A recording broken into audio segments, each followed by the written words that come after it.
¿Se está escuchando bien lá atrás? ¿Se escuta bem? Sim.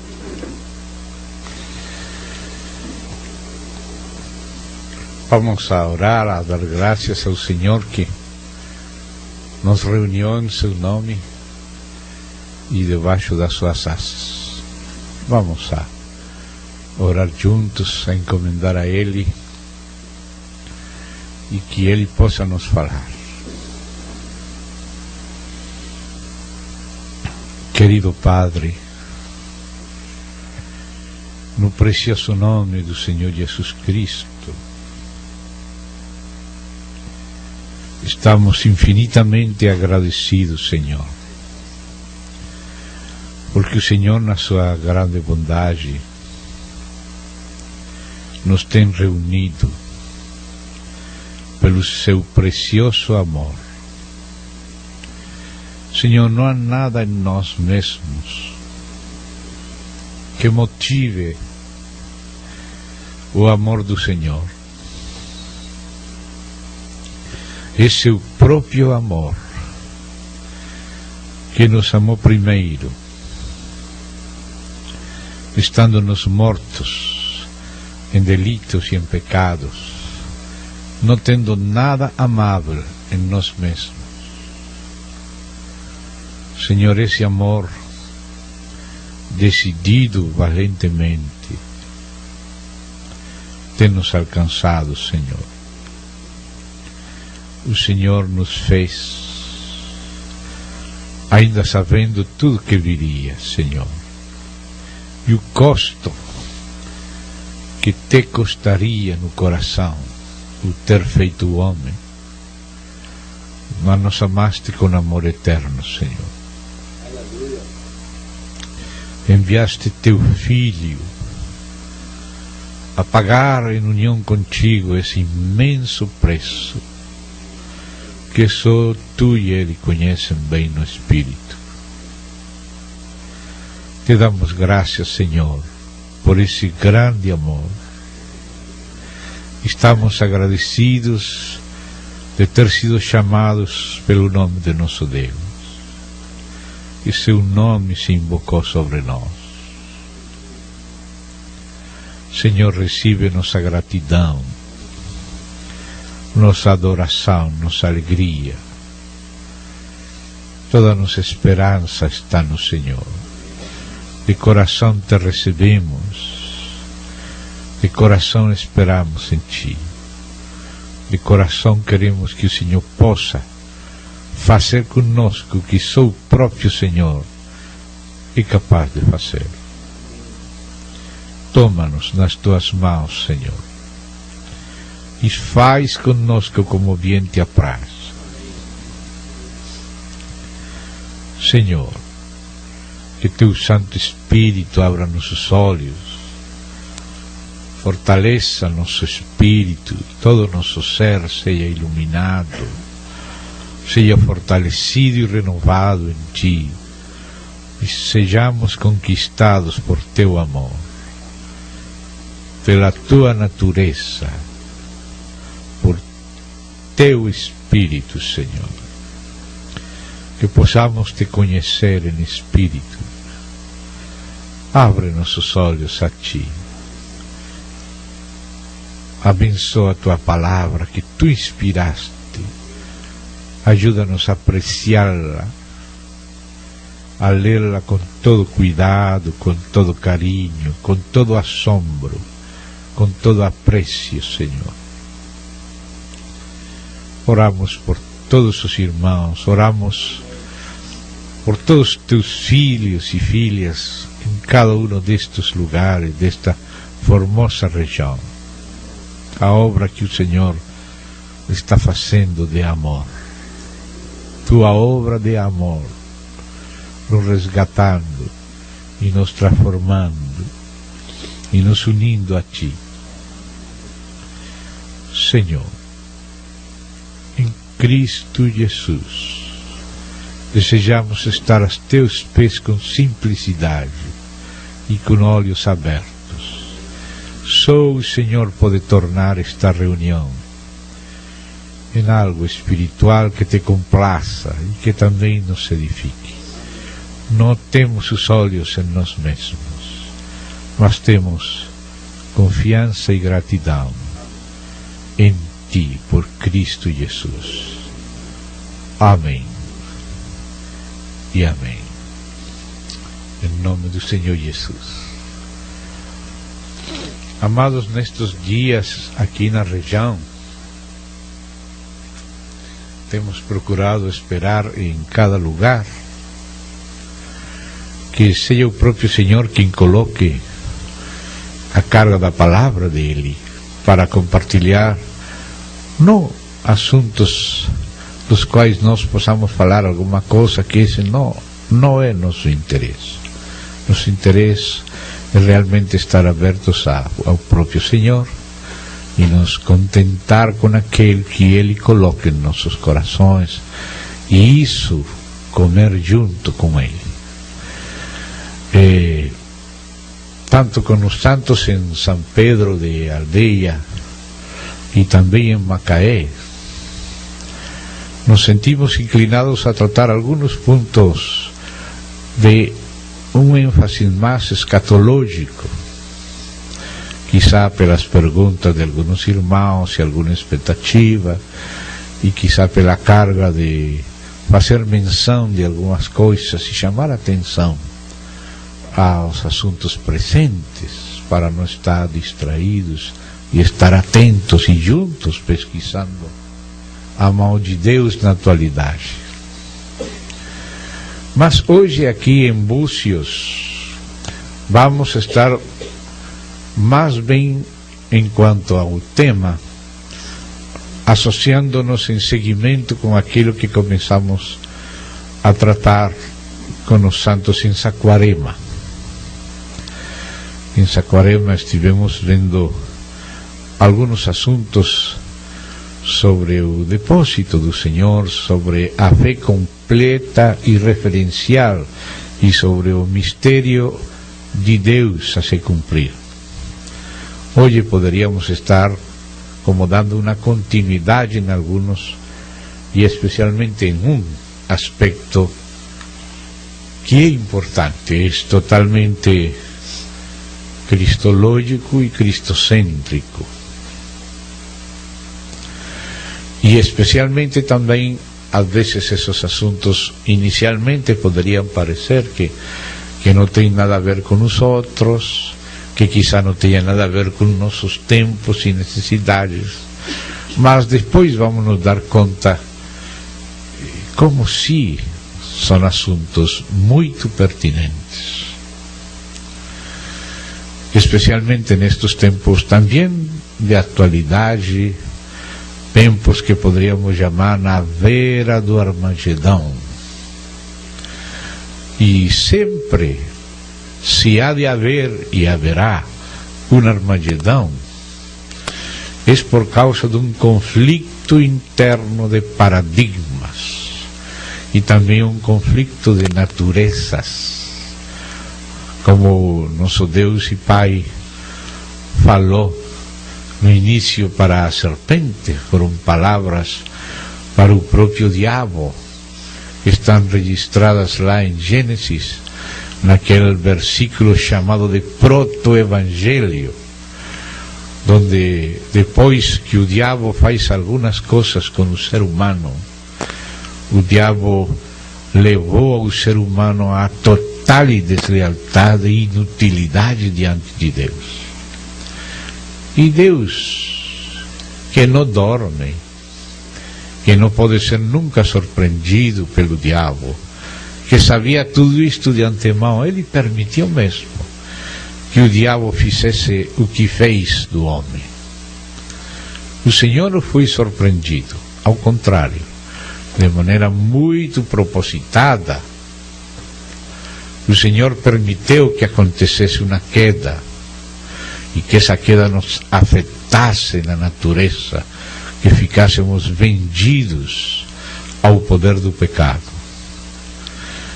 E Ele permitiu isso, não provocando isso, mas permitindo isso, com todas as suas consequências, para um bem maior.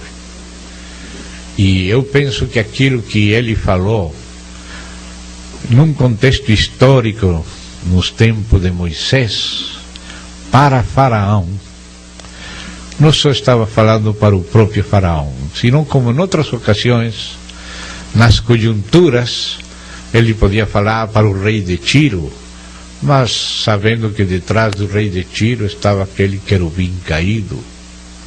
Ou podia falar para o rei da Babilônia, como em Isaías 14, assim como em Ezequiel 28 falou para Lúcifer, através do seu falar para o rei de Tiro.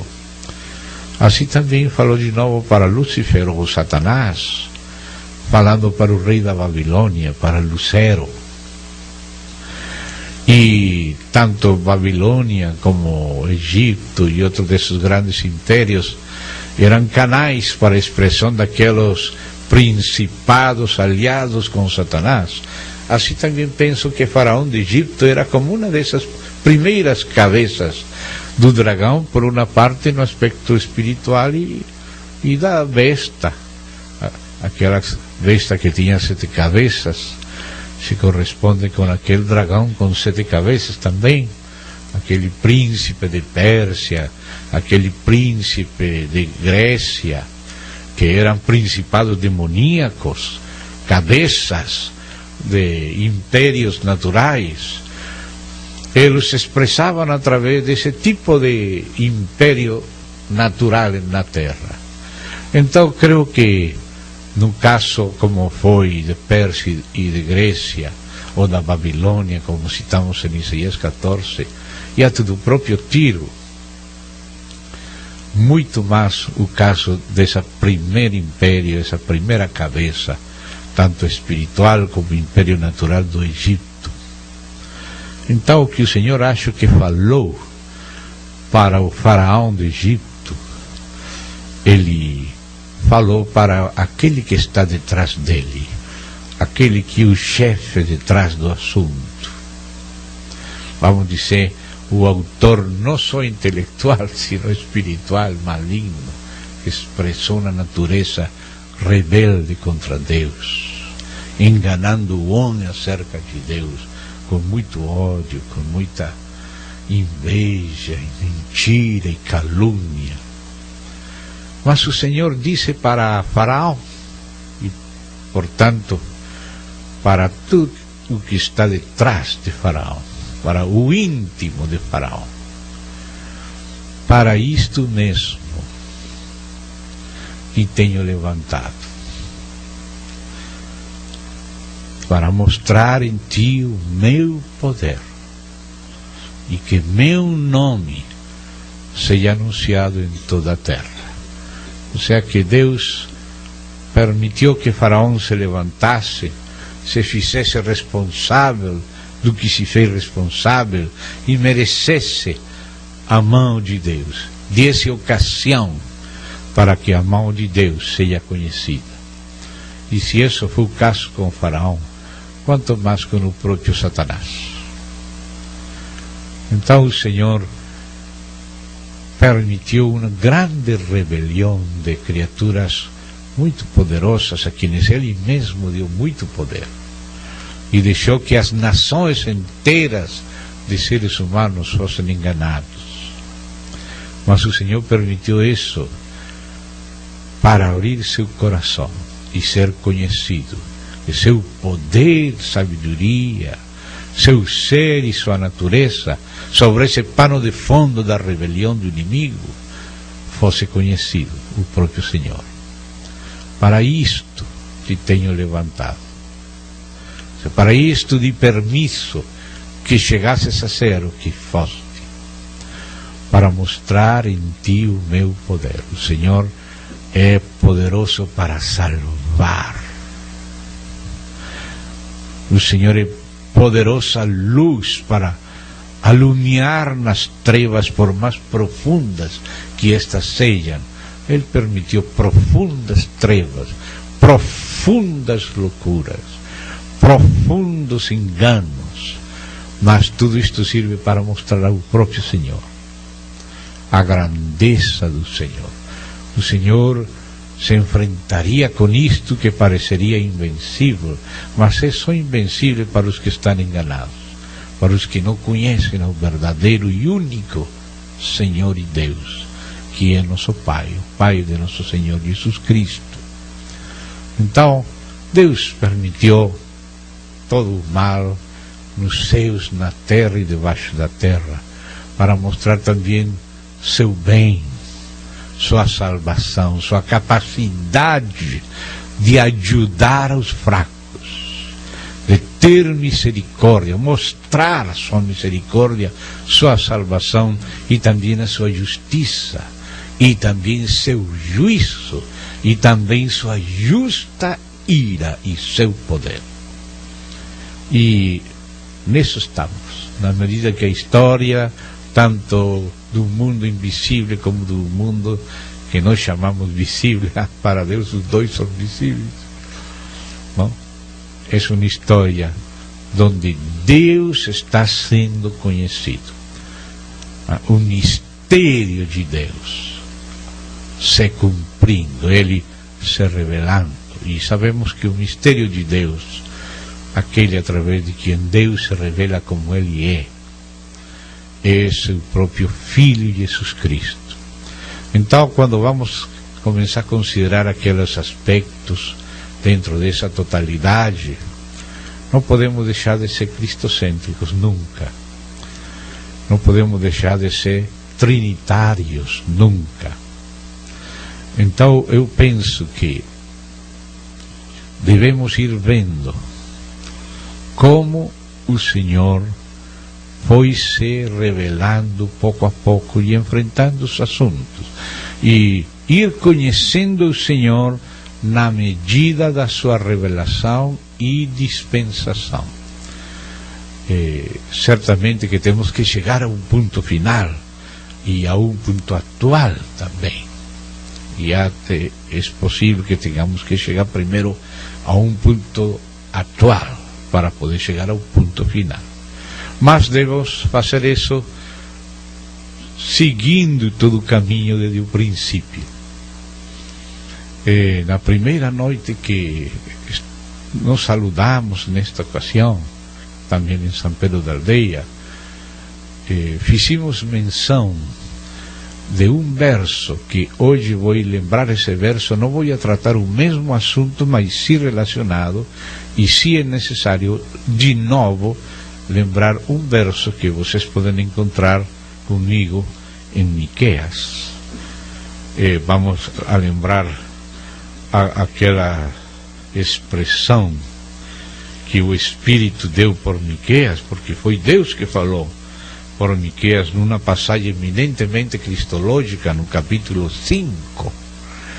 Miqueias capítulo 5. Eu vou ter aberto também aqui a outra versão de Reina e Valera para poder comparar, especialmente uma palavra específica que necessitamos escolher a palavra que mais se acomoda ao sentido na tradução.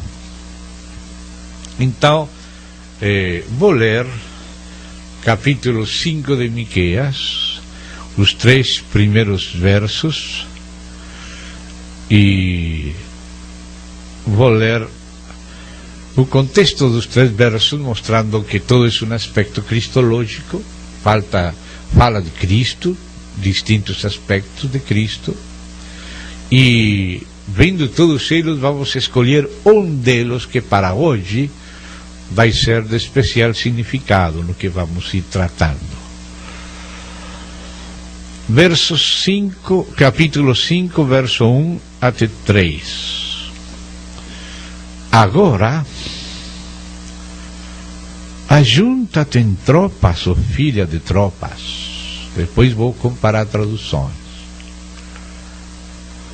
Por-se-á sítio contra nós. Ferirão com a vara a face ao juiz de Israel. E tu, Belém, Efrata, pequena demais para figurar como grupo de millares de Judá. De ti me sairá o que ha de reinar en Israel. Y dice esta traducción, y cuyas orígenes son desde los tiempos antiguos, desde los días da eternidade. Portanto, se entregará até o tempo em que a que está em dores tiver dado a luz. Então, o restante de seus irmãos voltará aos filhos de Israel. Esta é uma passagem que abrange muitos aspectos, todos eles super importantes. Permítame agora fazer a leitura da outra tradução sobre esta, para poder ver outro acercamento ao texto hebraico. Rodea-te ahora de muros. Vou ler devagar em espanhol, para vocês fazer a comparação com o que acabamos de ler, segundo Ferreira de Almeida, revista e atualizada. Agora vou ler a versão de Reina e Valera de 1960. Nos han sitiado, con vara herirán en la mejilla al juez de Israel. Pero tú, Belén Efrata, pequeña para estar entre las familias de Judá, de ti me saldrá el que será Señor en Israel. Y sus salidas, já não fala aqui origem, sino saídas. Claro que quando você vê a palavra origem e a palavra saída, vê que tem alguma coisa em comum. A origem de algo é a saída de algo, é o começo de algo. Mas a palavra pode se traduzir aqui apropriadamente saídas, em plural, mais do que origens, porque aqui está falando de continuadas saídas ou aparições teofânicas de aquele que seria o Messias. Aparições teofânicas antes da encarnação. São aparições teofânicas pelas quais estaríamos conhecendo cada vez mais ao próprio Deus, porque são as primeiras aparições do Filho de Deus, pelo qual conhecemos a Deus. Então é muito importante fazer um seguimento dessas saídas daquele que seria o Messias, aquele que nasceria em Belém, aquele que seria menosprezado, golpeado, mas pelo qual Jerusalém e Israel seriam retribuídos com sítio. E não só isso, sino que fala de uma primeira vinda e de uma segunda vinda. Quando sigue falando, diz: suas saídas são desde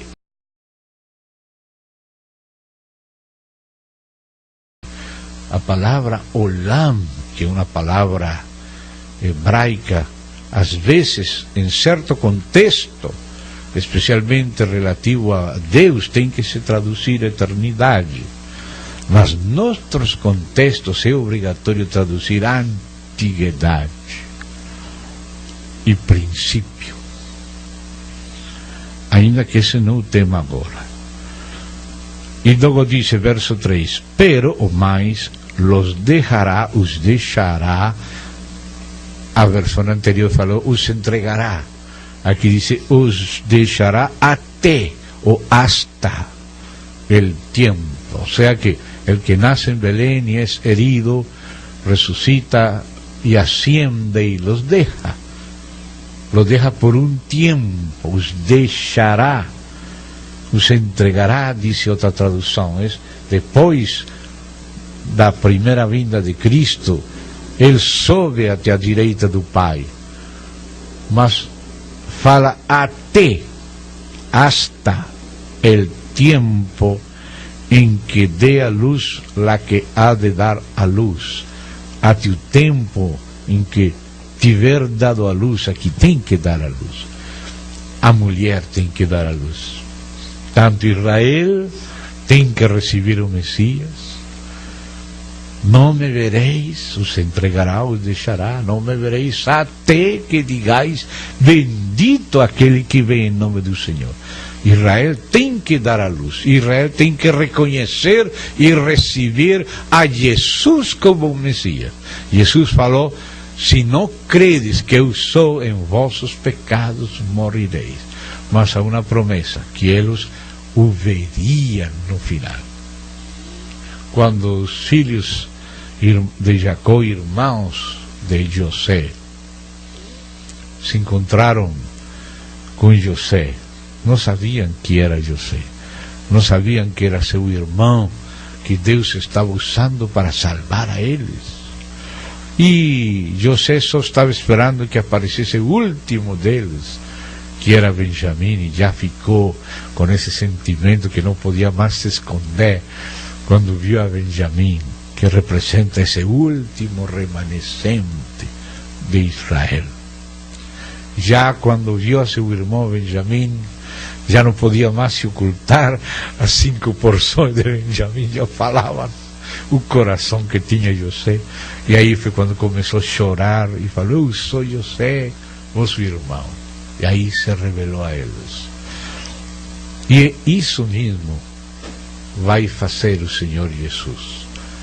Israel não conheceu Jesus como seus irmãos não reconheceram a José.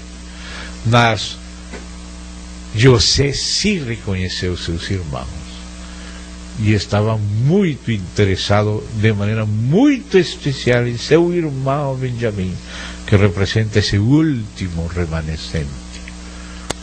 Bem, é como se fosse os 144.000 das tribos de Israel que faltavam, que estavam reservadas para receber o Messias como nação. Então aí diz: os deixará até o tempo que dê a luz. A mulher, a que há de dar a luz. Não somente também Israel tem que dar a luz, sino que a própria igreja tem que amadurecer em Cristo. Cristo tem que se formar também na igreja. E então, no Messias, no Israel agora messiânico, e na igreja agora madura em Cristo, se tornarão um só rebanho, por causa de compartilhar a vida do Messias. Não é por questões judaicas, nem por outras questões, sino por causa de Cristo. Israel será reinsertado na boa oliveira, amém? Na qual foram insertados os gentios para fazer parte, obrigado irmão, para fazer parte da igreja do Senhor. Então diz aqui: e o resto, se o remanescente dos seus irmãos, se volverá com os hijos de Israel. Tem outras ovelhas que não são deste redil, a estas também devo trazer. E haverá um só rebanho e um só pastor. O remanescente dos seus irmãos se voltará com os filhos de Israel. Vamos compartilhar destino nestes últimos tempos, especialmente por uma parte perseguição do mundo e do anticristo, como povo do pacto, mas por outra parte a glória também. Amém? Vamos estar no lado do Senhor. Então, irmãos, aqui aparece essa expressão, entre tudo que fala de Cristo, essa expressão, suas saídas, que aí diz na outra tradução, suas origens. Se refere às salidas, às saídas daquele que viria a ser o Messias quando nascesse em Belém, morresse por nós, ressuscitasse, ascendesse e voltasse a estabelecer o seu reino. Então, existem muitas etapas do trabalho da pessoa do Filho, tanto agradando na eternidade ao Pai, sendo a esfera do reino do Pai, logo sendo aquele que planeja com o Pai como arquiteto, como fala Provérbios 8. Então, aquele que é a boca e a palavra do Senhor para criar, porque nada quis fazer o Pai sem o Filho, nada foi criado sem participação do Filho, tudo que existe, existe por causa também do Filho. Deus não fez nada sozinho, o Pai, tudo criou com o Filho, pelo Filho, no Filho e para o Filho. E depois também se revela pelo Filho, e também julgará pelo Filho, assim como redime pelo Filho, julgará pelo Filho, reinará pelo Filho. Nada faz o Pai fora do Filho, tudo faz com o Filho, no Filho e para o Filho. Então, essas saídas do Filho, algumas antes da encarnação, são de interesse para nós, porque essas saídas são as que mostram a revelação progressiva e a intervenção progressiva de Deus. E agora, no contexto do fim, no contexto do Armagedon, no contexto do conflito de paradigma, no contexto daquelas inimizades profetizadas pelo proto-evangelho, nós precisamos ter isto muito claro, porque estamos na esgrima, no ponto central. Na esgrima é a espada do Senhor contra a do mentiroso, a do diabo. Então Jesus, Deus, o Pai, falou para o diabo, depois do que o diabo fez o que fez, não? Para isto te levantei, não? Agora falou de outra maneira, isso falou ao faraó, mas é o mesmo sentir de Deus. Agora fala para o diabo: por quanto isto fizeste. O que fez o diabo? Fiz o pior que podia fazer, fiz do homem que Deus tinha criado para lhe glorificar, para praticamente lhe canonizar, viver em união com Ele, uma vida conjunta, e expressar a Deus e Deus fazer as coisas, assim como Ele faz com seu Filho, fazer com o homem, porque o homem foi feito à imagem do seu Filho. E agora o diabo fez desse homem que Deus queria usar e quer usar, e vai seguir usando. E vai remir completamente. Então falou: por quanto isto fizeste, eu vou pôr inimizade entre ti e a mulher, e entre tu semente e a semente dela. E tu lhe ferirás no calcanhar, mas ele, a semente da mulher, te esmagará a cabeça. É a mesma coisa. Para isto te levantei, para mostrar em ti meu poder. A semente da mulher, ainda que ferida somente no calcanhar, ela te esmagará a cabeça. Esse é o grande ódio do inimigo, o que ele não gostaria nunca ver, o que mais odia e não quer ouvir, mas ele tem que seguir ouvindo o que o Senhor disse: ela te esmagará a cabeça. E Jesus esmagou já a cabeça da serpente, e agora ele se forma na igreja, e não só debaixo dos pés do Senhor Jesus, sino também da igreja, do seu corpo. Ele também será esmagado, como disse Paulo, em breve, não? Também Satanás será pisoteado pela igreja. Ele odia falar isto. Isto é o que ele embravece a ele de todo o coração, e quer fazer o pior, se vingar de nós da pior maneira.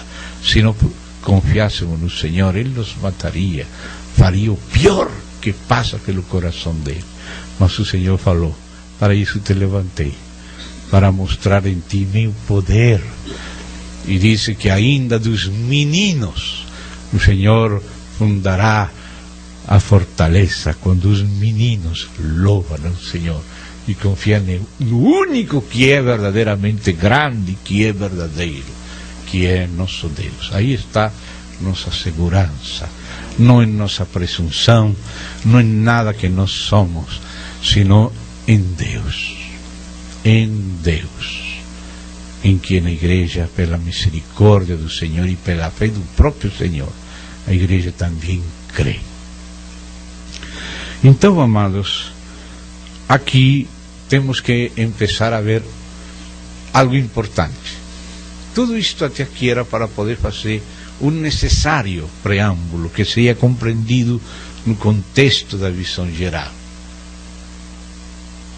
O que eu tenho que falar por causa desse conflito que ele falou, inimizade entre duas correntes, entre a mulher, que é a esposa do Senhor, seu povo, tanto Israel espiritual como a igreja em Cristo,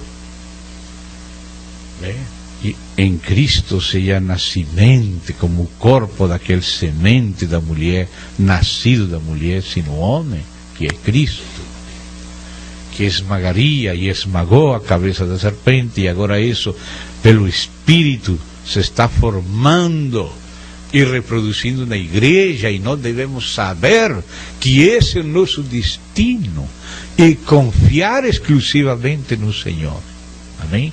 Crer por meio da simplicidade da fé nele, nos arriesgando totalmente na fidelidade dele. Amém? Então disse aí a Escritura assim, irmãos: ela, a semente da mulher, te esmagará a cabeça. Então essas saídas dela, do Senhor, as aparições teofânicas na história, são revelações progressivas de Deus e dispensações progressivas rumo a uma dispensação completa, como disse o mistério de Deus, que é Cristo. Cumprir-se-á. Deus não será mais distorcido, Deus não será mais menosprezado, como faz o inimigo que está caluniando ele. Ele será conhecido, a obra dele será vista, seu poder será conhecido, e será conhecido e vivido pela igreja. Pela igreja, esse é o nosso destino de combate mesmo, mas nós, só nós. Ele falou: não é vossa a luta, a guerra é minha. Vossa confiança será em descanso. Nossa vitória será em confiança. Confiança no Senhor. Amém? Confiança na fidelidade dele. É uma hora em que já não há outro lugar onde se esconder, senão no próprio Senhor. Amém, irmãos? Então, no coração desse conflito está a confissão do Filho de Deus, o assunto do único Deus em trindade, o assunto do relacionamento do Pai com o Filho no mesmo Espírito, e a igreja sendo incorporada nesse relacionamento em Cristo e pelo mesmo Espírito. É um desafio altíssimo, além de qualquer criatura, se ela estivesse isolada. Pero Deus escolheu o magro, o fraco, o débil, o que não é, para desfazer o quê? Escolheu a nós, escolheu a igreja, pessoas débeis, pecadores, pessoas enfermas, pessoas mortas, pessoas vis, mas nos amou com amor eterno, nos perdoou nas próprias narinas do inimigo, aí nascendo nas narinas do dragão que quer comer esse menino que é Cristo, se formando agora também na igreja. Então agora precisamos conhecer o que é o ponto central da luta. O ponto central é quem que é o Senhor, quem que é o Filho, a quem Deus deu o governo, quem que é realmente semelhante a Deus. É o Filho, não o querubim caído. Ele falou: serei semelhante, ao Altíssimo, me sentarei no trono. Mas não é Ele. Quem é semelhante à semelhança própria do Altíssimo é o Filho. E Deus não negou essa semelhança às criaturas, senão aos homens débeis, os homens que nascimos na pior condição. Aí o Senhor disse: para isto te levantei, para mostrar meu poder. Ou seja, que pela igreja se vai conhecer o poder de Deus. A salvação de Deus tem que ser demonstrada na vida da igreja, não qualquer coisa para o qual fomos chamados. Nós não podemos fabricar isto, mas podemos desfrutar isto. Podemos desfrutar a vitória de Cristo ainda sendo débiles, mas sendo fortalecidos em Cristo. E a vitória dos débiles, dos que não somos nada, é que vai deixar o diabo mais esmagado. Por isso a luta cada vez é mais terrível. Irmão, não podemos fugir disso. Temos que entender isto muito claro. Nós já não podemos mais fugir. Para onde vamos fugir? Nós somos chamados na frente da luta. Aí temos que estar. Esse é o nosso lugar. Mas com Ele, prendidos da mão dEle, para que Ele seja honrado e Ele seja glorificado. Então, amados, Ele começa a se revelar a si mesmo em Trindade, que é o assunto que mais revela o ser e a natureza de Deus. O fato que o único Deus é um Deus trino, um Deus Pai e Filho e Espírito Santo. É o assunto que mais revela de verdade o coração de Deus, a natureza de Deus.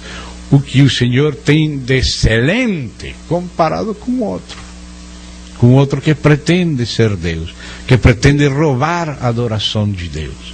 Mas quem é o outro comparado com o Senhor? Por isso o nome de Miguel é esse. Miguel significa, esse arcanjo, quem como Ele, como Elohim, como Deus. Quem como Deus? Esse é o nome daquele anjo fiel, escolhido, porque Satanás também era um querubim, Miguel um arcanjo, um dos principais príncipes. Não fala nem sequer que era o principal, um dos principais príncipes era Miguel. Mas a esse, um dos principais, não o principal mesmo sozinho, escolheu Deus para lançar fora do céu a Satanás, a Lucero, para derrubar sua cauda na terra, seus anjos, Miguel e seus anjos, brigando com Lúcifer e seus anjos, com Satanás e seus anjos. É uma briga real, espiritual. E nessa briga é por confessar ao Filho. Quem que é o Filho de Deus? Essa briga peleou já o Senhor contra Lúcifer. E agora Miguel é o encargado de aprisionar ele e de expulsar ele dos céus. E há os anjos que seguem ele. E diz: e lutou Miguel, se levantará Miguel contra Lúcifer e pelearão entre eles e os anjos de um e os anjos do outro. Quando Daniel estava aqui na terra, disse o capítulo 10 do seu livro, que ele entrou numa aflição, porque essa aflição era a participação dele espiritual nessa briga. Havia uma briga nos ares. Estava o príncipe da Pérsia, que se opunha ao avanço da obra de Deus, que nesse momento era com Daniel, para ser depois também com o remanescente de Israel, e nos últimos tempos conosco, porque a briga é a mesma briga, essa inimizade é a mesma, essa guerra é a mesma, não estamos noutra guerra. Todas as guerras são batalhas da mesma grande guerra, que é aquela inimizade entre Lúcifer contra Deus, mas Deus mesmo, ele não briga a ele. Deus poderia soprar e desaparece Lúcifer, mas isso não é a maneira como ele é honrado. Ele não é honrado agindo de ditador, de criador, que esmaga uma criatura que ele criou. Não é dessa maneira. O Senhor, seu Filho, se fez como criatura, como um de nós, e em branca lide, em luta verdadeira como homem, como criatura, ele pelejou. E agora nós fomos convidados nesta guerra. Agora a esposa também é parte desta guerreira, que guerreia não sozinha, sino confiando em união com ele. Ele é o nosso capitão, ele vai diante de nós, e agora há uma guerra cada vez mais definitiva, e agora é a hora de nos pronunciar com clareza com quem estamos de verdade. Porque o céu já se está pronunciando. Anjos se pronunciaram por Satanás, mas Miguel não. E outros anjos de Deus tampouco, são os anjos escolhidos. E agora o mundo está adorando os demônios, está seguindo a Satanás e ao anticristo, mas a igreja não. Pelo menos os vencedores na igreja. Então se espera de nós participação nesta luta. E é só conhecendo de verdade o Senhor, crendo nele e estando com ele na simplicidade da fé. Uma fé onde já não pode ser nossa incredulidade enmascarada com coisas. Agora não temos sino a Ele, nada mais temos. Mas Ele é suficiente. Ele é suficiente. Conhecer Ele. Então este assunto das suas saídas é para lhe conhecer. Então há um assunto, porque o assunto dentro dos assuntos é o próprio Deus. É a revelação e a dispensação dele, e a vitória dele sendo expressada por Cristo e seu corpo no Espírito. Então, por isso, para conhecer a Deus, e por causa do conflito, das mentiras que o diabo introduziu acerca de Deus, porque de começo ele começou a mentir acerca de Deus. Como que Deus disse que não pode comer de tudo? Ele sabe que o dia que vocês comam dessa árvore do conhecimento do bem e do mal, vocês vão ser como Deus. Escuta aí, aí estava o conflito no ponto central. Vocês serão como Deus se comem da árvore da vida, se independizam de Deus como Ele fez.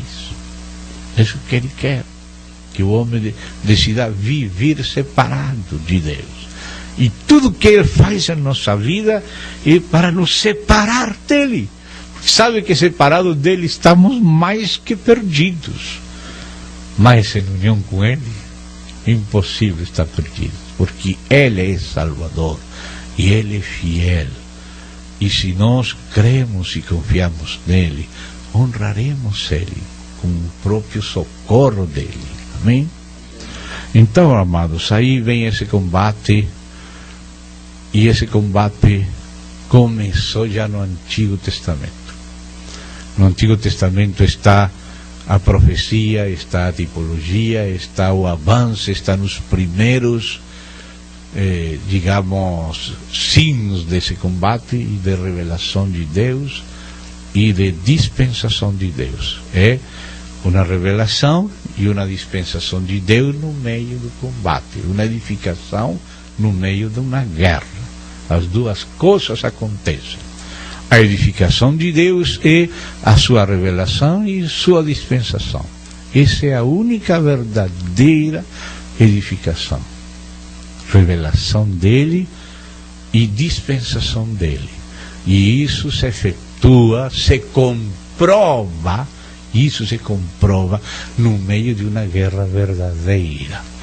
A guerra verdadeira que é contra o inimigo, contra a proposta dele, contra a natureza dele. Ele vai procurar chegar de todas as maneiras para que nós estejamos com o inimigo e não com o Senhor. E o Senhor permitirá essas provas. Sempre as provas serão permitidas e são necessárias por causa do teor do assunto real. Porque o teor do assunto é: se amamos a Deus ou não. As provas são necessárias. Deus tenha misericórdia de nós. E já não estamos, já nós mais enganados. Espero que não estemos enganados. Que o Senhor continue abrindo nossos olhos para não ser enganados, para viver na luz e sabendo realmente em que estamos. Cada vez o Armagedon está mais perto. E os enganos que o inimigo tem falado é sempre contra Deus, distorcionando Deus, distorcionando o Filho de Deus. As heresias é para confundir-nos acerca de Deus, acerca de Cristo, acerca de sua verdadeira intenção, acerca da sua verdadeira salvação. Então, nossa parte é estar na verdadeira confissão, no verdadeiro testemunho, no verdadeiro usufruto da verdadeira salvação. Isso é a nossa parte. Então, por isso é necessário, por causa dessa briga, por causa da luta com religiões, até pode ser o próprio judaísmo, pode ser até próprios aspectos da cristiandade herética e mundana, ou pode ser o islamismo, ou pode ser o panteísmo, ou a nova era. Qualquer desses conflitos de mentiras acerca de Deus tem que ser enfrentado por testemunho de revelação e de vida na igreja. Então, uma frase que poderia soar desagradável para alguém, se você considera ela noutra luz, você vai entender de que se está tratando. Eu quero falar um pouco sobre a Trindade no Antigo Testamento. Por que no Antigo? Também, logicamente que chegaremos ao Novo, mas no Antigo porque temos que estar no próprio terreno do judaísmo que não crê em Jesus como o Cristo. E temos que enfrentar também o Islã, que nega o Filho, que nega que Deus tem um Filho, e que não tem visto isso no próprio Antigo Testamento, que eles dizem reconhecer. Porque o Islã disse reconhecer a Torá. O Islã diz que a Torá vem realmente de Deus. E o Injil, o Evangelho, o Novo Testamento, também eles reconhecem que vem de Deus. Mas eles não conhecem bem. E muitos podem ser sinceros e devem ouvir o que realmente a Torá fala de Deus e de Cristo. E o Evangelho, que eles chamam de Injil, fala de Cristo. Essa é parte do conflito. Por quê? Porque o espírito de anticristo é aquele que não confessa a Jesus Cristo como vindo em carne e como Filho de Deus, que nega o Filho. Então, nesse ponto está o coração do conflito e o coração do Armagedon. Todo o humanismo, toda a nova era, tudo ir contra Cristo, contra a confissão de Cristo. Então a igreja tem que conhecer a Cristo, e tem que conhecer a Cristo em frente, especialmente daquilo que aparenta estar mais perto, porque por causa do ecumenismo que o diabo quer, ele quer um ecumenismo dos chamados monoteísmos, mas agora esse ecumenismo está sendo feito tirando Cristo da confissão da igreja. Agora, por causa dos problemas práticos da humanidade, por as guerras de religião, muitas denominações históricas que viraram liberais estão caindo na apostasia, no afastamento do pacto com Deus. Eles já estão querendo falar só de Deus, assim, deixando o nome de Deus difuso, porque o diabo não quer que o nome de Deus seja tirado, porque ele quer que seja aplicado a ele. Então, se ela, de Deus vai deixar que se fale, mas do Filho de Deus não vai querer. Que Jesus é o Filho de Deus, e que é Deus com o Pai, e é homem verdadeiro como nós, que morreu na morte expiatória e ressuscitou dentre os mortos. Esse é o ponto que ele não quer. E esse é o ponto que nós confessamos, a igreja. E temos que manter essa confissão diante de Israel, diante do Islã, diante da nova era, diante da filosofia, da academia, do que seja. Essa é a nossa confissão até a morte e a ressurreição. Então o assunto da Trindade no Antigo Testamento está aí no ponto central do conflito de Armagedon. Porque as guerras, irmão, não são somente guerras de cavalos e de armas.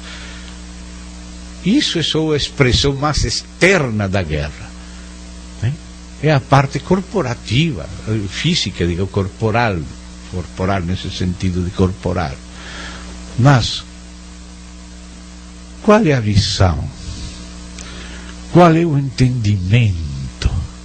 Qual é o paradigma? Aí é onde se peleja a verdadeira guerra, no espírito, na natureza e no paradigma. Esse é o campo da verdadeira guerra. E por isso nossa confissão de Cristo tem que ser por revelação, tem que ser bíblica, tem que ser espiritual. Temos que demonstrar quem é Cristo, por meio de viver em união com Ele e ser vitoriosos naquilo que eles não são vitoriosos por não ter a Cristo. Esse é o ponto central do Armagedon. Então, amados, aí temos que entrar no Antigo Testamento, diante do Senhor, para que Ele vai nos mostrando a sua revelação, especialmente no Antigo Testamento, para depois poder chegar ao Novo Testamento com toda clareza, com toda legitimidade. Não podemos pôr o pé no Novo Testamento sem ter seguido todo o processo de revelação e de dispensação de Deus no Antigo, por questão de legitimidade. Amém, irmãos? Então, vamos necessitar começar a entrar no Antigo Testamento, mas em direção ao Novo, e em direção ao Reino, e em direção à eternidade. Mas por causa da legitimidade, temos que ter continuidade com a revelação inicial de Deus, a revelação legítima e primeira de Deus. Então, temos que começar vendo a Trindade no Antigo Testamento, desde o livro primeiro da Bíblia, que é Gênesis. O tempo, claro que não nos dará nesta ocasião para ver tudo, mas pelo menos para ir vendo assuntos essenciais. Amém? E temos que chegar no capítulo 1.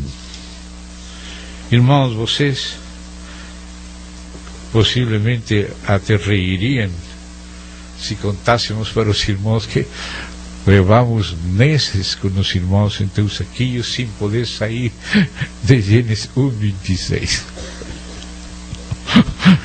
Levamos meses em Gênesis 1:26, só 1:26. Cada coisa, cada palavra tem tanto conteúdo. Não pensamos fazer essa repetição, mas alguns pontos essenciais que está já em Gênesis 1:1, aquela frase, não? Bereshit bara Elohim het hashamayim bet haaretz. No princípio criou Elohim et a os céus, et hashamayim bet haaretz, e a terra. Temos que começar por aí, irmãos. Aí é a primeira vez que aparece o nome de Deus.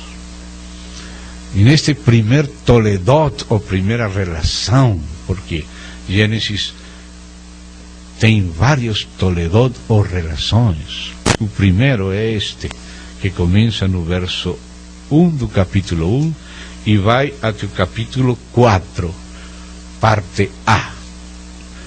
1 até 2, 4a.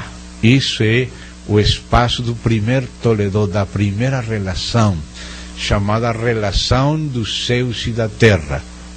Toledot, relações. Hashamad ved Ha'eres, dos céus e da terra. A Septuaginta acrescenta a palavra Biblion, ou Bíblia, ou seja, Sefer, livro das relações dos céus e da terra, assim como o segundo Toledo, a partir do início do capítulo 5 de Gênesis, é chamado Sefer Toledot Adam, ou seja, livro das relações de Adão. Mas antes aparece, segundo a Septuaginta, que é anterior ao texto maçorético, livro das relações dos céus e da terra. Esta tradução, que é baseada no maçorético, tirou a palavra livro, mas a palavra livro está dentro das variantes antigas, e muitas vezes a Septuaginta resultou muito fiel. Então, por isso faço menção de que este primeiro Toledo, ou passagem da Bíblia, é chamado de livro das relações dos céus e da terra. Gênesis 1 até 2, 4a. Até aí chega esse primeiro documento que incorpora Moisés, mas que é anterior a Moisés. Aí aparece pela primeira vez, somente neste documento, aparece o nome divino Elohim. Já depois, no resto da Bíblia, em livros antigos, aparece de novo o nome Elohá, já em singular, ou incluso somente Ele. E às vezes aparece como terminação de certos nomes, como Miguel, quem como Ele, como Deus, como a divindade. Essa palavra El se refere à divindade em genérico. Se queremos nos referir à divindade de maneira genérica, é El, o Elohá, ou Elohim. Só que chama a atenção, já desde o princípio, que aparece Deus, a divindade na Bíblia. Que Deus, tendo esse nome em singular, apareça desde o princípio em plural. Em outros lugares aparece como El, ou como El Altíssimo, El Elyon, ou El Eterno, El Olam, ou pode ser El Shaddai. Mas aqui aparece como Elohim, e aparece no início, no contexto da criação, e na criação do homem inicialmente, e já depois na descrição mais detalhada no segundo Toledo, no livro das relações de Adão, aparece como Yahvé Elohim, mas inicialmente aparece só como Elohim. E já no capítulo 1 me chama a atenção que Deus não esperou mais tempo, sendo que Ele vai enfatizar, através de Israel, a unidade de Deus, para enfrentar o panteísmo do paganismo, o politeísmo que vem do panteísmo, porque o diabo quer aplicar o nome de Deus às coisas criadas e até a variedade delas, para ele mesmo depois se aplicar esse título, porque isso que está no coração dele, se fazer ele mesmo Deus em lugar de Deus. Por isso ele quer usar o nome Deus para a criação. E esse é o panteísmo. Hoje muitas pessoas, baseados naquelas antigas religiões do hinduísmo e algo do budismo, o budismo mesmo é ateu, ele nunca fala de Deus. Mas o hinduísmo sim, mas o hinduísmo diviniza o universo. O hinduísmo diz que todo é um ilem, é uma substância, e que todas as criaturas que existem participam dessa substância. Não faz diferença entre o Criador e a criação. A nova era faz isso de novo, e por isso seu amor por Gaia, a natureza, a terra como um ser vivo, e hoje em dia eles querem adorar a natureza. Tudo isso está aí. um conflito de Armagedon, que é da religião mundial, através da maçonaria e através de grupos de nova era, de aquário e um monte de coisas, tratando de divinizar a natureza em lugar de reconhecer a Deus distinto, anterior à natureza e ainda ulterior, porque para ele que é a natureza.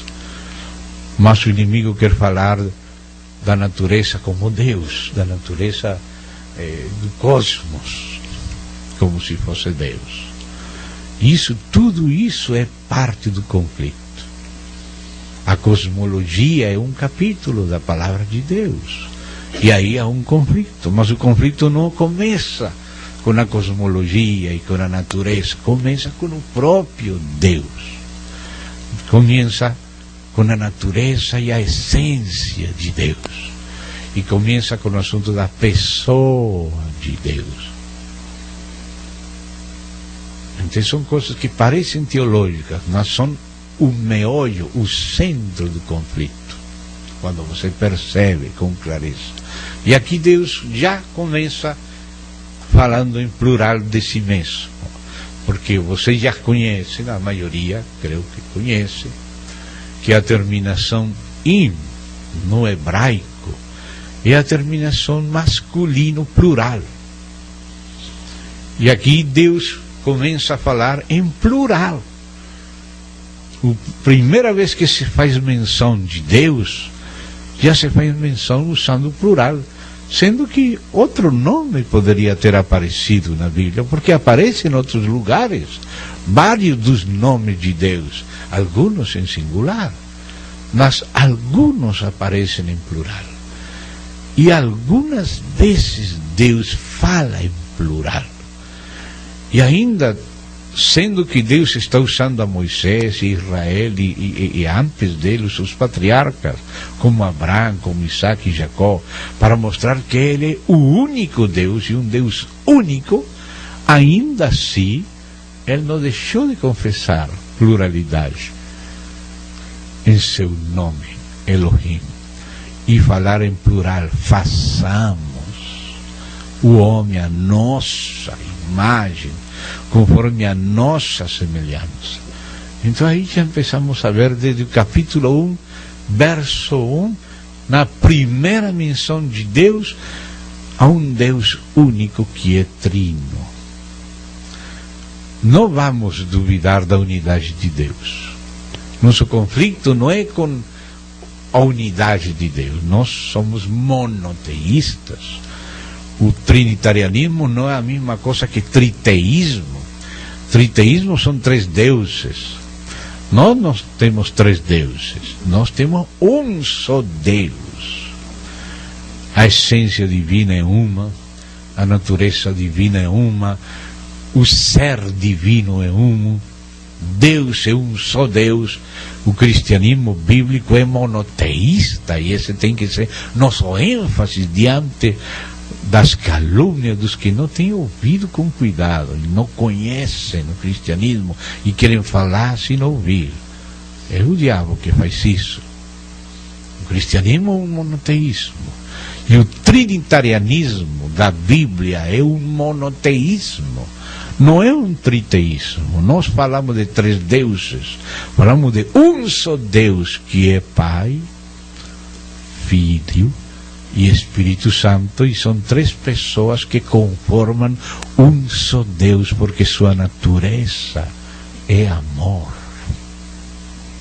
E por isso Deus é trino desde a eternidade. Ele não começou a ser trino, sempre, essencialmente, o único Deus é trino. Isso que tem revelado, e temos que seguir essa revelação.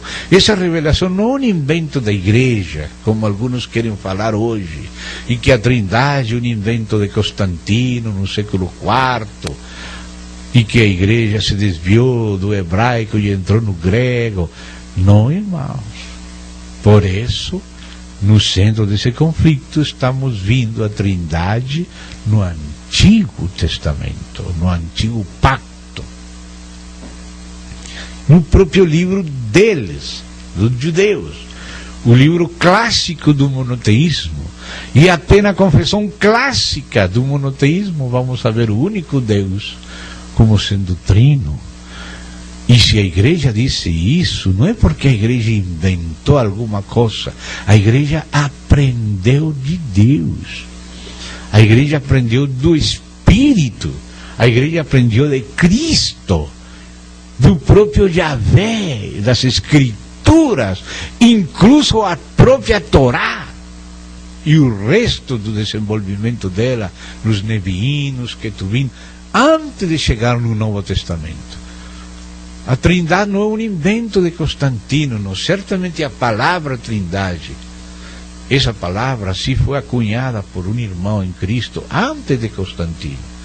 Tertuliano de Cartago falou num livro contra Praxeas, um presbítero de Roma que era unicista, que negava a Trindade, que era modalista, que seguia os ensinos de duas pessoas que estão na lista dos papas e que eram hereges precisamente porque eram modalistas, unicistas, não trintários, que eram os que estão na lista dos papas Seferino e Calixto, que foram combatidos por Hipólito de Roma e por Tertuliano também, Praxeas, que era um presbítero.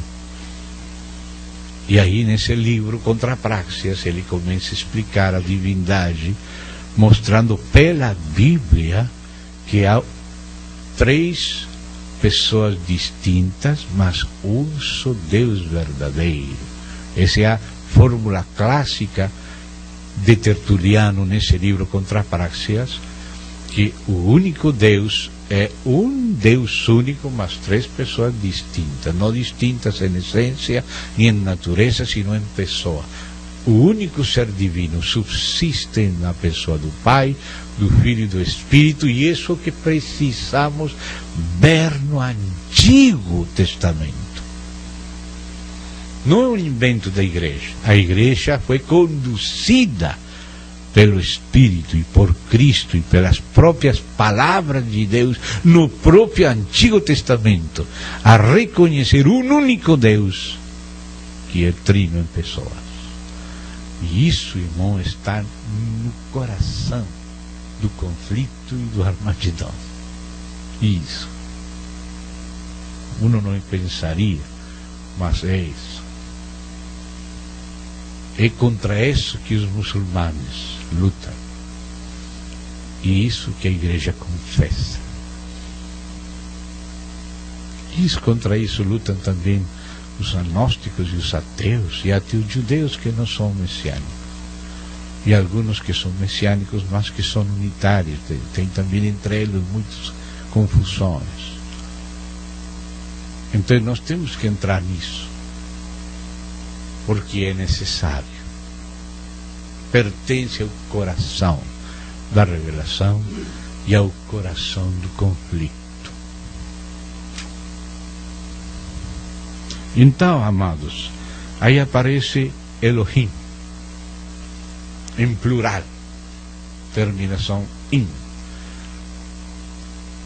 Assim, para chamar a atenção desde o começo, desde o primeiro livro da Bíblia, sempre que você encontra a palavra Deus aqui neste livro, neste primeiro capítulo de Gênesis, ou neste primeiro Toledot que abrange também os primeiros 4 versos do segundo capítulo, pelo menos no verso 4, a primeira metade, sempre que você encontra aí na sua Bíblia a palavra Deus, é Elohim, com terminação in, que é o plural masculino, tendo podido dizer simplesmente El, e não teria essa obrigação de ser traduzido dessa maneira, mas sempre desde o início da Bíblia, quando aparece Deus, já aparece usando seu nome plural de divindade. É um só Deus. Usa o verbo traduzido em singular, mas o nome em plural. E às vezes Deus fala em plural, mostrando que o único Deus é uma pluralidade, uma trindade de pessoas. E essa vocês podem ver, como já acabamos de lembrar, no verso 26. Aí diz assim: também disse Elohim, façamos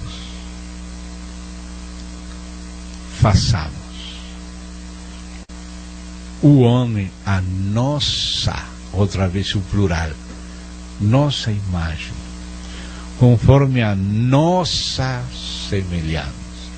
Aí já tem 4 palavras relativas à pluralidade de pessoas em Deus. A primeira palavra, Elohim. A segunda, façamos. A terceira, nossa imagem. A quarta, nossa semelhança. Ele não fala minha semelhança, ele fala nossa. Mas sabemos que o Filho é a imagem de Deus, mas o Pai se sente tão fielmente representado no Filho que ele fala nossa imagem, como quem disse: quem vê o Filho me vê a mim. Isso que falou o Filho mesmo. Se me conhecesseis, também a meu Pai conhecerias, e desde agora lhe conheceis e lhe tens visto. Aquele que vê o Filho vê também o Pai. E disse o Filho: para que todos honrem o Filho como honram o Pai. E essas palavras que disse o Filho já tinham sido profetizadas dele no Salmo 2. Honrai o Filho. E por isso ele disse: aquele que não honra o Filho não honra o Pai. Aquele que nega o Filho não tem o Pai. Então, o Novo Testamento tem muitas frases que se entendem à luz do Antigo. E claro, também o Antigo se entende à luz do Novo, porque o Novo é mais luz ainda que aquela que vinha no Antigo. Mas não podemos dizer que o Novo não tenha as suas raízes no Antigo. Nada do que está no Novo é realmente totalmente novo.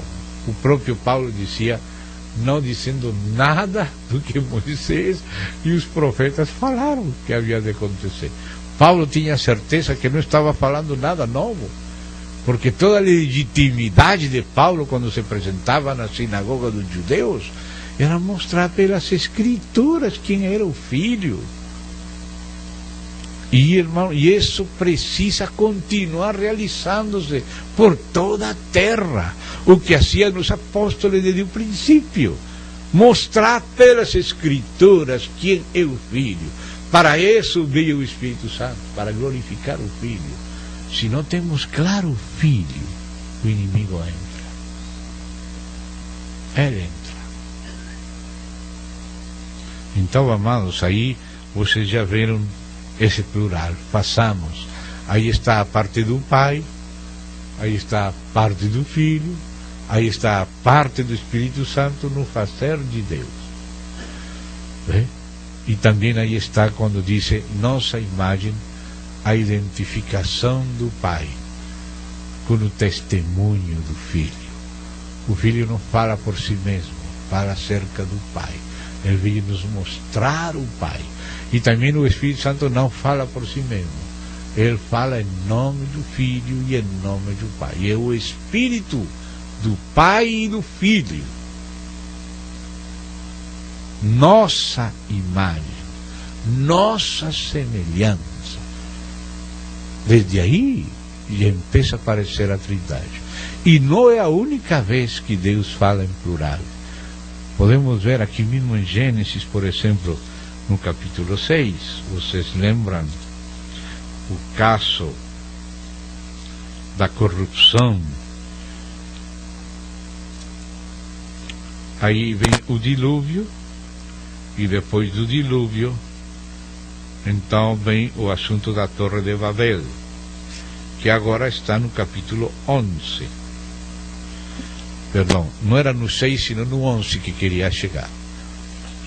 No capítulo 11,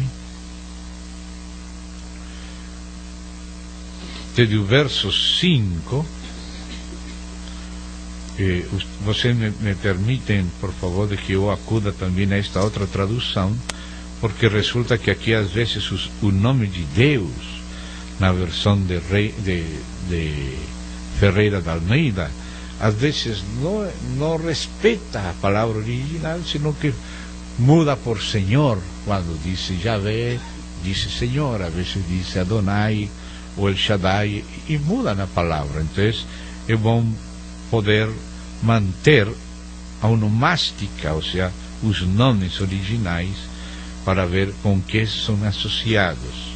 Então, no capítulo 11, vamos ver aí o verso 5. 11:5 diz: então desceu Yahvé,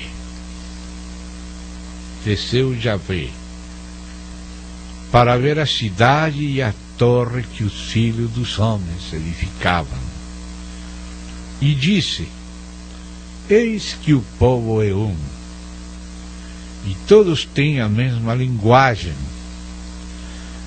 Isto é apenas o começo. Ou seja, era uma unidade, mas não era uma unidade em comunhão com Deus, senão uma unidade contra Deus. Como se fala de Nimrod, quando se fala pela primeira vez de Nimrod, que dirigiu a humanidade naquela unidade contra Deus, se diz aí no capítulo 10, que é chamado de Tábua das Nações, mas realmente é o Toledot Shem, ou seja, as relações de Sem. Sem foi que passou essa informação por escrito. E aí ele faz menção de Nimrod, e diz que Nimrod foi um caçador diante de Yahvé, diz uma tradução. Esse diante é em oposição, enfrentado a Yahvé. Esse é o sentido exato do texto de Sem, que incorpora Moisés, o Telodot, a narração, as relações dele no livro de Gênesis. Então aqui diz agora, seguimos avançando no capítulo 11, e diz: eis que o verso 6, o povo é um e todos têm a mesma linguagem. Isto é apenas o começo.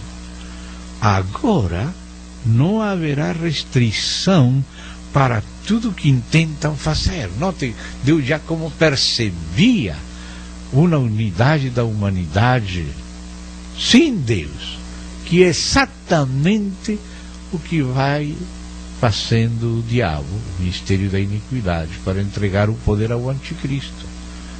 Note que Deus antecipava aqui: agora não haverá restrição para tudo que intentam fazer.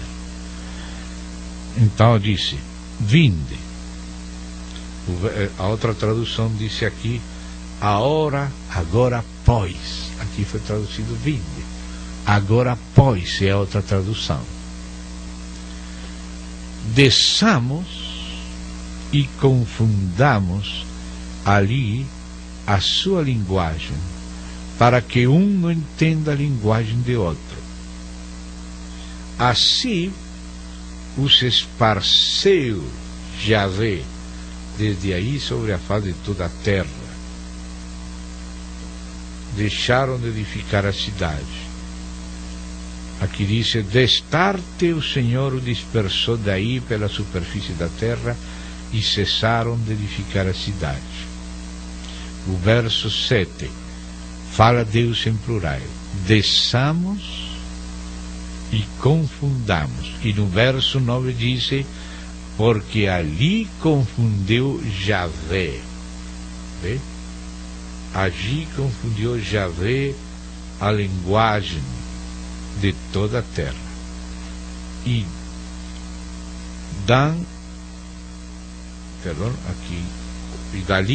es que estou um problema aqui de um sujo aqui.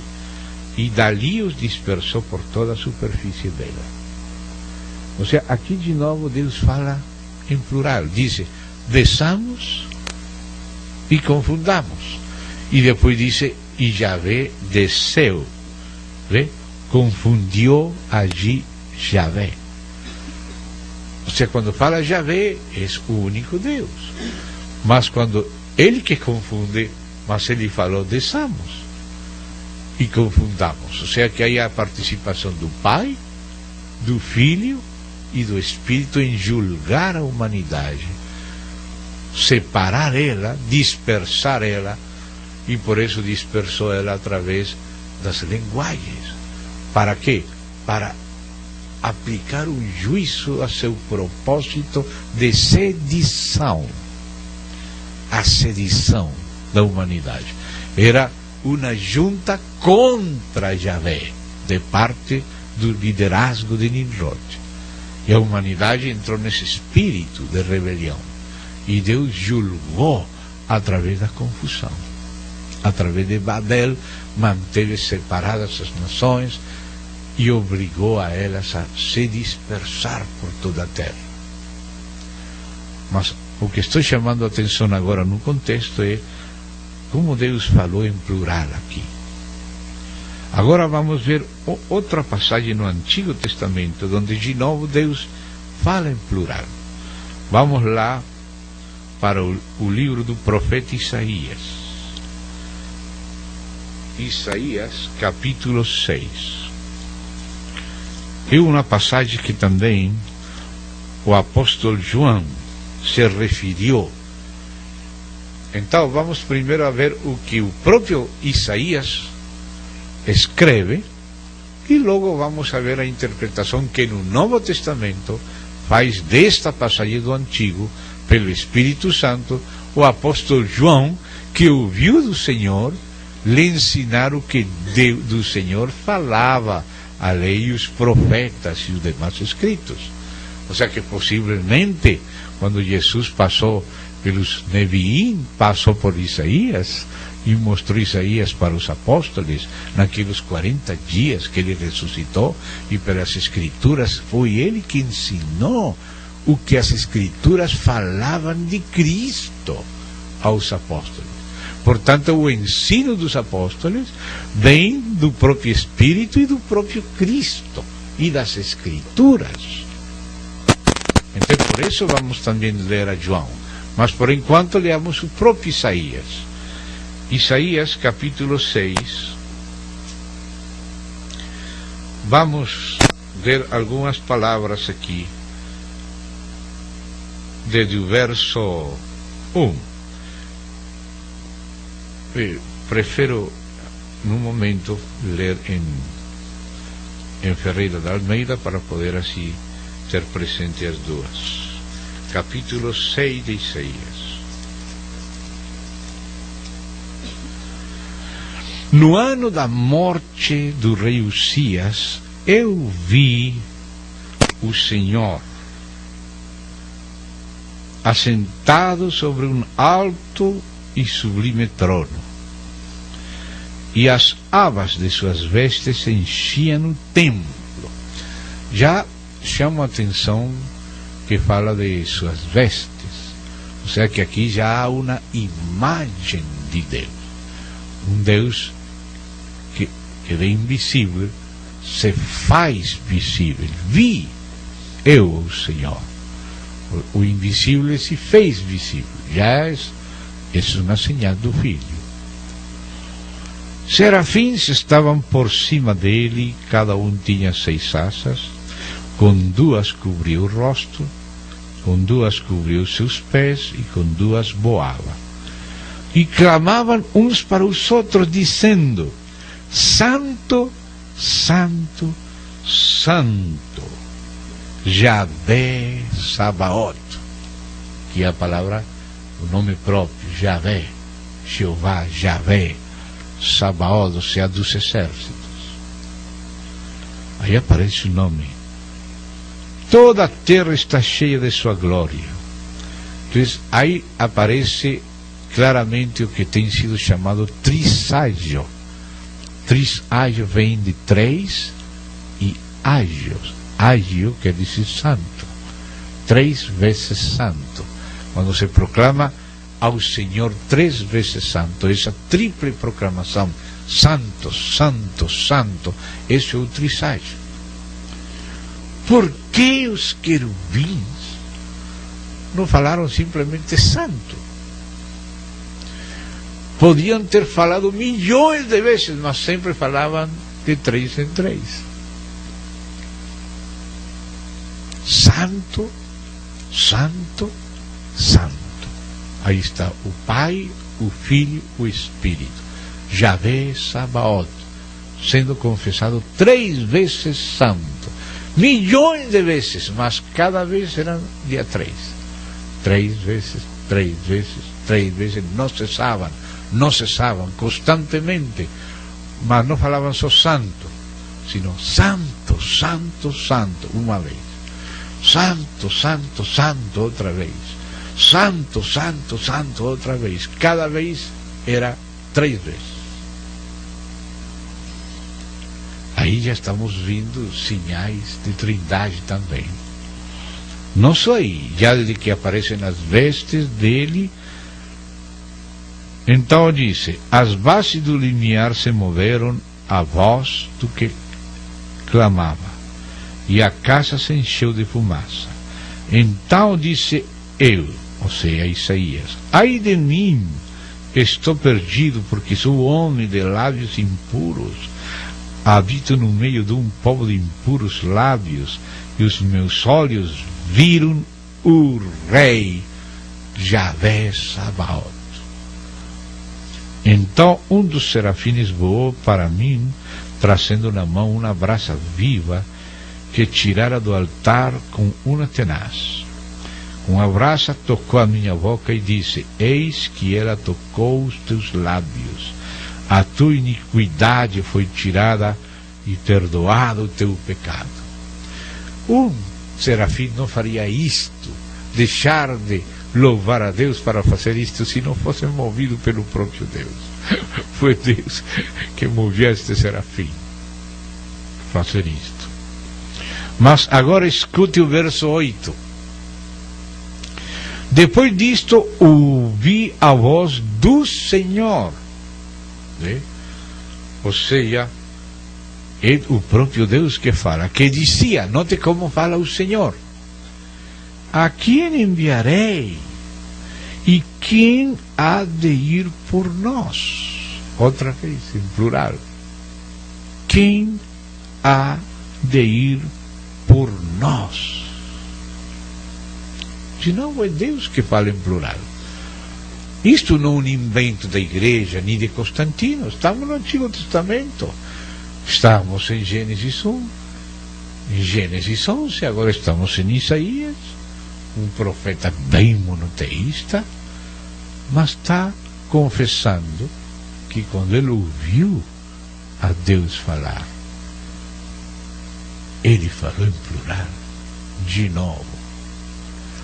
Quem há de ir por nós? Disse Deus: eis-me aqui, envia-me. Não falou enviem-me, como se fosse 3 deuses, ou como se fosse Deus e os anjos. Não. Eu sou Deus, envia-me a mim. Então disse ele: vai e disse a este povo: ouvi, ouvi, não entendais. Vede, vede, mas não percebais. E aí continua Deus falando coisas que não é o momento de considerar agora. Mas note aqui a Deus falando de novo em plural. Temos 3 testemunhas até o momento acá, de Deus falando em plural. Depois que começamos a ver o relacionamento de Yahvé que envia e Yahvé enviado por Yahvé, e que o enviado tem nome de Yahvé, e que o mensageiro da face de Deus, que fala como Deus e diz: eu sou o Deus de Abraão, de Isaac, de Jacó. Aí começamos a nos dar conta de que existem teofanias, ou seja, aparições de Deus, mas ao mesmo tempo não aparece Deus em toda a sua glória. não me verá homem e viverá. Então Deus se aparece restringido para que o homem não morra, somente se revelando até a medida que é necessária para esse projeto de Deus, teofanias de Deus. É o que estávamos nos referindo em Miqueias como as saídas dele, aquele que seria o Messias, que nasceria em Belém, que seria ferido e que sairia da terra e voltaria quando a mulher dê à luz. Amém? Essas saídas são as aparições teofânicas de Deus, que são o Filho de Deus. O Novo Testamento explica todas essas saídas. E é necessário nós fazer um seguimento. Então, amados, eu sei que por causa do tempo, hoje não vamos poder fazer o seguimento completo, mas gostaria que pelo menos víssemos umas primeiras saídas em Gênesis, para depois deixar o resto para uma próxima reunião. Então, vamos no livro de Gênesis a buscar algumas aparições de Deus. Vamos ao livro de Gênesis.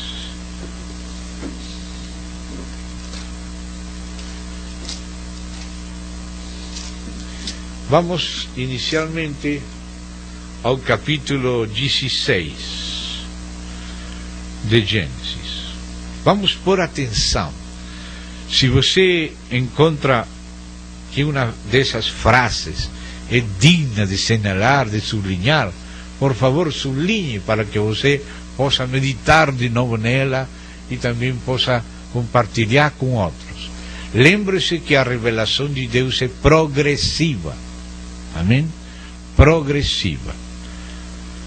No capítulo 16, vamos a ler rápido o capítulo. Ora, Sarai, mulher de Abrão, não lhe dava filhos. Tendo, porém, uma serva egípcia por nome Agar, disse Sarai a Abrão: eis que o Senhor me tem impedido de dar à luz filhos. Toma, pois, pois, não era uma questão somente originária em Sara, sino que essa era a lei que existia na época. Abrão vivia no tempo de Hammurabi, que aparece traduzido como Anrafel na Bíblia. E nas leis de Hammurabi, o código de Hammurabi já foi encontrado. Aí dizia que se uma mulher não dava filhos a seu marido, ela deveria tomar a sua serva e entregar sua serva a seu marido, para que essa serva, tivesse filhos a nome da sua senhora, que não tinha podido dar filhos a seu marido. Essa era a lei do código de Hammurabi. Portanto, o que aconteceu não era nada fora da lei. Não era a lei de Moisés, ainda nem tinha nascido Moisés, mas era o código de Hammurabi, que era a autoridade da época. Ou seja que o fato que isso tenha acontecido assim mostra quão antigo é esta passagem, que tem em conta esse costume que só se descobriu quando se descobriu depois o código de Hammurabi. E aí se viu a antiguidade da passagem. Realmente uma tradição patriarcal, e não um escrito posterior como alguns querem falar depois. Então diz aí, agora estamos no versos 2 no final, e disse: toma, pois, a minha serva, e assim me edificarei com filhos por meio dela. E Abrão anuiu o conselho de Sarai. Então Sarai, mulher de Abrão, tomou a Agar egípcia, sua serva, e deu-a por mulher a Abrão, seu marido, depois de ter ele habitado 10 anos na terra de Canaã. Ele a possuiu e ela concebeu. Vendo ela que havia concebido, foi sua senhora por ela desprezada. Disse Sarai a Abrão: seja sobre ti a afronta que se me fez a mim. eu te dei a minha serva para que a possuíres. Ela, porém, vendo que concebeu, desprezou-me. Julgue o Senhor entre mim e ti. Respondeu Abrão a Sarai: a tua serva está nas tuas mãos. Procede segundo melhor te parecer. Sarai humilhou-a e ela fugiu da sua presença. Agora escuta aqui. Tendo-a achado o anjo de Javé. Se eu fosse o editor, colocaria a palavra anjo em maiúscula. E a palavra do não está no hebraico. O hebraico fala o anjo Javé. Agora vamos pôr muita atenção a este anjo. Antes que todo, quero dizer que a palavra anjo, que é a palavra malak, que quer dizer mensageiro, não está restringido à natureza o nome, sino que é o nome de um ofício. Ou seja, o ofício de mensageiro se diz malak, o anjo. Anjo vem do grego angelos, e malak, como Malaquias, anjo de Javé, não Melec, que é rei, mas é mensageiro. Então a palavra mensageiro é uma palavra que se refere a um ofício, não a uma natureza. Pode haver seres de diferente natureza que são mensageiros, e a palavra anjo é apropriada para eles, e não está falando de natureza, sino de ofício. Por exemplo, na Bíblia habla de homens que são mensageiros, habla de anjos criados que são mensageiros, se fala até de pombas mensageiras, mas também na Bíblia se fala do Filho de Deus como um mensageiro por excelência do Pai. Tem versos que vamos ver nas Escrituras, onde o anjo Javé é o próprio Filho antes da encarnação. É uma das saídas dele desde os dias da antiguidade, quando Deus se aparecia. Neste caso, pelo contexto do resto da passagem e o contexto de muitas outras teofanias ou aparições teofânicas, você descobre quem que era este anjo Javé. Vamos ver isso e depois vamos ver no Novo Testamento a explicação de Paulo. Então diz o verso 7 de Gênesis 16: tendo achado Agar o anjo Javé, ou seja, o anjo do Senhor, mas com maiúscula, junto a uma fonte de água no deserto, junto à fonte no caminho do sul, disse-lhe Agar, serva de Sarai: de onde vens e para onde vais? Ela respondeu: fujo da presença de Sarai, minha senhora. Então lhe disse o anjo Javé: volta para tua senhora e humilha-te sob as suas mãos. Disse-lhe mais o anjo Javé: multiplicarei. Olhe como fala este anjo. Se fosse só um anjo, de onde tomou autoridade para isto? Se fosse um anjo criado, mas é o representante de Deus. A teofania, a aparição teofânica, é outra coisa. Olhe que como fala: multiplicarei sobremodo a tua descendência, de maneira que por numerosa não será contada. Disse-lhe ainda o anjo Javé: concebeste e darás à luz um filho, a quem chamarás Ismael, porque o Senhor te acudiu na tua aflição. Note esse verso 11 aí. 16, 11. Javé ha ouvido tua aflição. Agora escuta o resto da passagem. Ele será entre os homens como um jumento selvagem.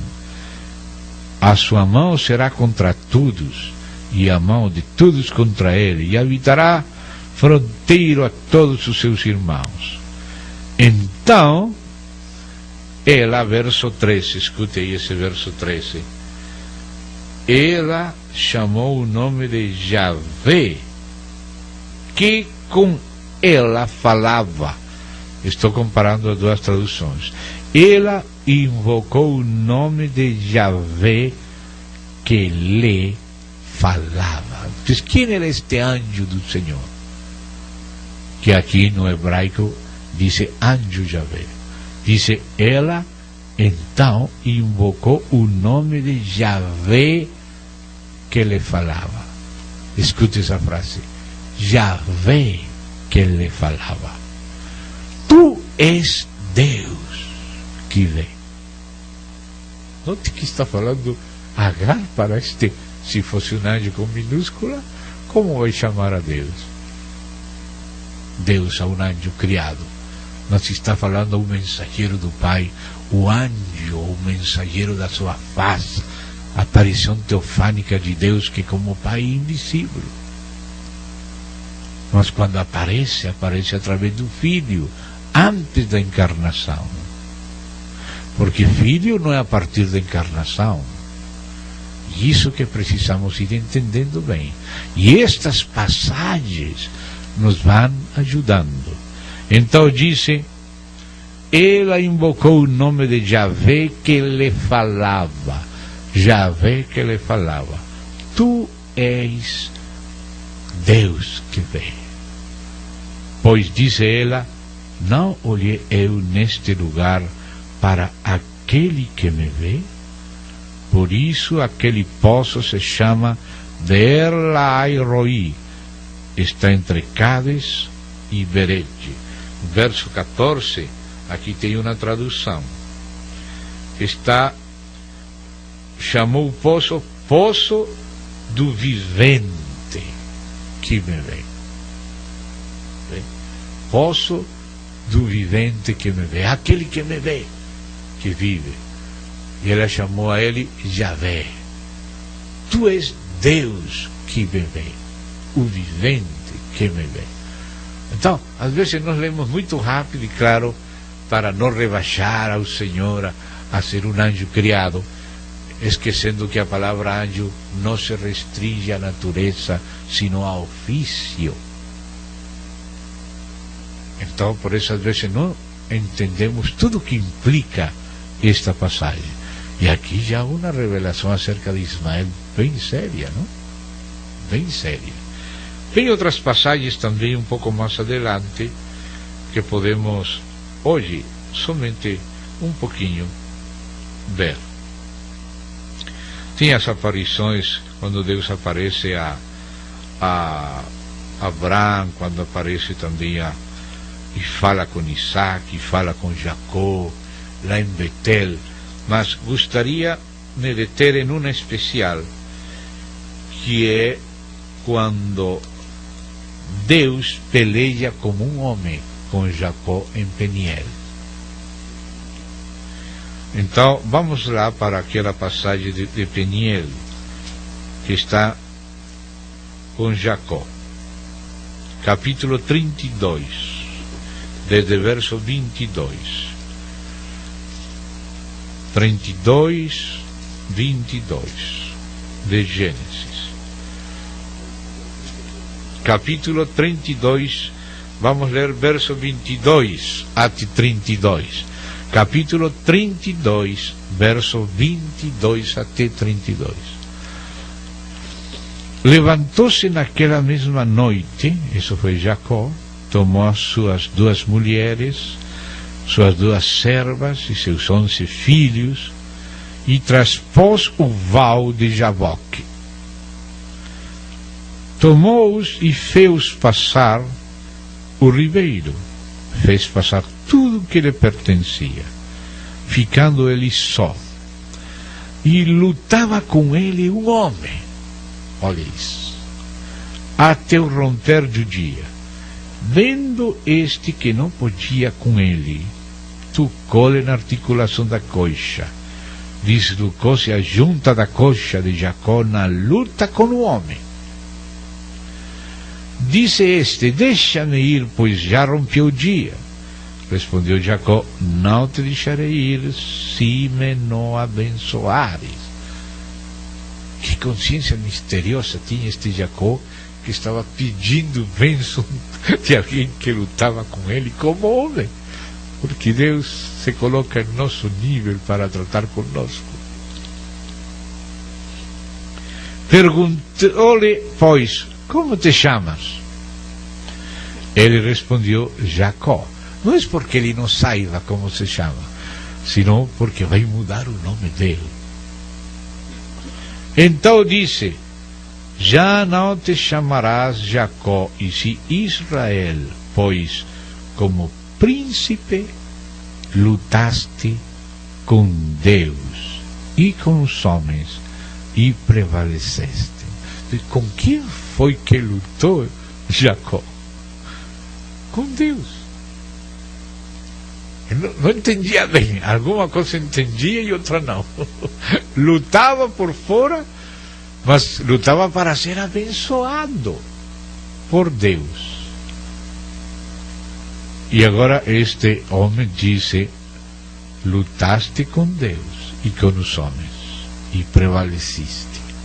Tornou Jacó, disse: rogo-te, como te chamas? Respondeu ele: por que perguntas pelo meu nome? E o abençoou ali. Aquele lugar chamou Jacó Peniel, pois disse: vi a Deus face a face, e a minha vida foi salva. Oh, meu Deus, que frase linda! Que coisa! Pelejando com o homem, você não sabia quem que era. Vi a Deus face a face, na medida que ele meditava, que ele compreendia aquela experiência, como Deus lutou com ele. Lutaste com Deus e venceste, também com o homem. E ele colocou o nome Peniel, que significa o rosto de Deus. O rosto de Deus. Oh meu Deus, quanta coisa tem acá. Nasceu-lhe o sol quando ele atravessava Peniel e manquejava de uma coxa. Por isso os filhos de Israel não comem até hoje o nervo do quadril na articulação da coxa, porque o homem tocou o articulado da coxa de Jacó no nervo do quadril. Que coisa! Que interessante isto aqui. Especialmente o que falou aquele homem, aquele varão. Lutaste com Deus. Disse: vi a Deus cara a cara e fui salvo. Se encontrou com Deus naquela luta. Meu Deus, que experiência é essa? Irmão, por causa do tempo, vamos parar acá, mas temos que seguir fazendo um seguimento para poder ver a Trindade no Antigo Testamento aos poucos, na medida que Deus vai se revelando. Cada vez vai ficar mais claro, mas começa assim, levemente. Vamos orar a Deus. Querido Pai, agradecemos a Ti este tempo que nos concediste hoje à noite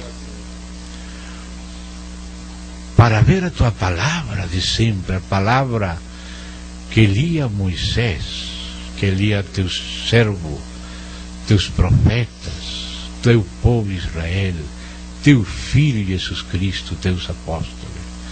Concede-nos ter olhos para ver a Tua mão ao longo da igreja, Te revelando e Te dispensando, tratando a nosso favor, intervindo em nossa vida de uma maneira cada vez mais significativa. Te rogamos, Senhor, que nos sustentes, que nos alimentes com Teu próprio Espírito. Afirma-nos para caminhar contigo e também para compreender, Senhor, o assunto. Precisamos de Tua graça. Em nome do Senhor Jesus. Amém. Obrigado, irmãos.